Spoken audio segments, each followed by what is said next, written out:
خوشبو بھی لگا کے ابھی خوشبو نہیں کہ اڑ جائے، سمجھ گئے؟ خاص والے ایسی خوشبو لگایا کہ 2 سال کے بعد یہ رہے جب ایسی خوشبو لگا، جو خوشبو لگا کے آیا من کسر واغتسل وبکر وابتکر ومشى ولم يركب ودنا من الامام واستمع، اور کوشش کرتا ہے اچھی طرح سے نہایا دھلا، اول وقت آتا ہے سوچتا ہے کہ سب سے پہلے جامع مسجد میں پہنچوں، مشا پیدل آتا ہے، سواری پر نہیں آتا، اگر ٹانگیں سے درست ہیں بہت زیادہ دور نہیں تو مسجد سے پیدل آتا ہے، کیوں؟ تاکہ ہر قدم پر اللہ تعالیٰ نیکی دے۔ سواری میں بیٹھے، آفس پر بیٹھے 2 منٹ میں پہنچ گئے، پہنچ تو گئے جلدی، لیکن کچھ سوال سے تو محروم ہو گئے، ایک قدم پر ایک نیکی لکھی گئی، ایک گناہ معاف ہوئی، ودانا اور مسجد میں آیا، اول وقت داخل ہو گیا، ودانا من الامام، اور آنے کے بعد وہاں نہیں بیٹھتا، جتنے قریب آ سکتا ہے امام کے اگلی صف اتنا قریب بیٹھتا ہے، واستمع، اور خوب توجہ سے سنتا ہے۔ جو شخص سب سے پہلے اس طرح سے آیا اللہ تعالیٰ اس کو 1 اونٹ کی قربانی کا ثواب دے۔ سنا ہوگا 1 اونٹ کی قربانی، بکرا نہیں، 1 اونٹ کی قربانی کے ثواب۔ اب اگر ایک انسان چاہے تو کیا خیال ہے میرے بھائیوں، ہر جمعے کوئی اونٹ کی قربانی کا ثواب حاصل کرے، کیا کوئی رکاوٹ ہے؟ بس انسان کو شوق ہو، آیا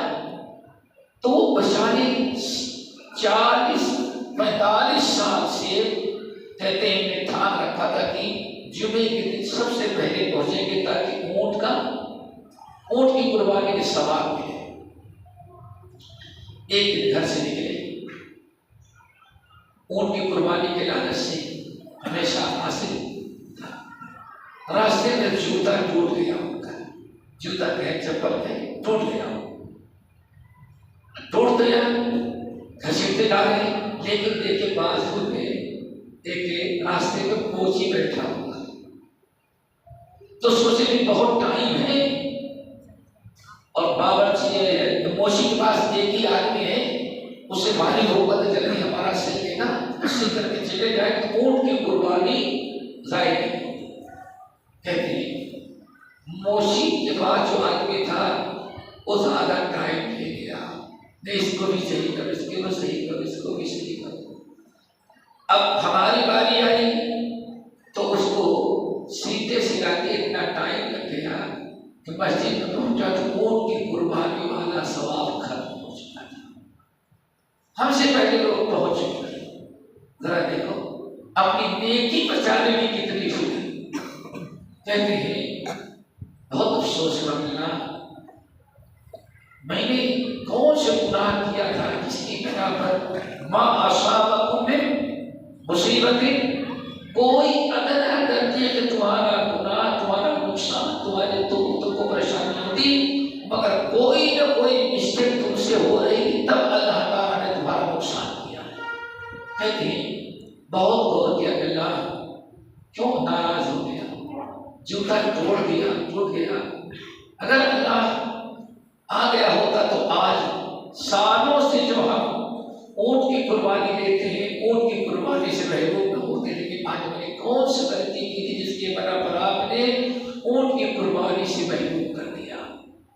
کہتے ہیں بس اب سوچنا شروع کیا، کہتے ہیں 30-40 سال پہلے مجھے یاد پڑا کہ میں نے ایک گناہ کیا تھا، غالباً اس گناہ کی سزا اللہ نے آج ہم کو دیا، اور دیا کیا؟ اونٹ کے ثواب سے محروم کر دیا، یعنی اونٹ کے ثواب سے محروم ہو گئے تو اس کو سمجھتے کہ مصیبت ہمارا بڑا نقصان ہو گیا۔ جو سالوں سے اونٹ کی قربانی لے رہا تھا آج اونٹ کی قربانی سے میں محروم ہو گیا۔ تو دوستو کہنے کا مطلب یہ ہے کہ انسان کو اس بات کا اگر خیال ہو کہ ادنا سے ادنا درجے کی مصیبت بھی جو پاتی ہے وہ اللہ کے گناہ کی وجہ سے ہمیں نقصان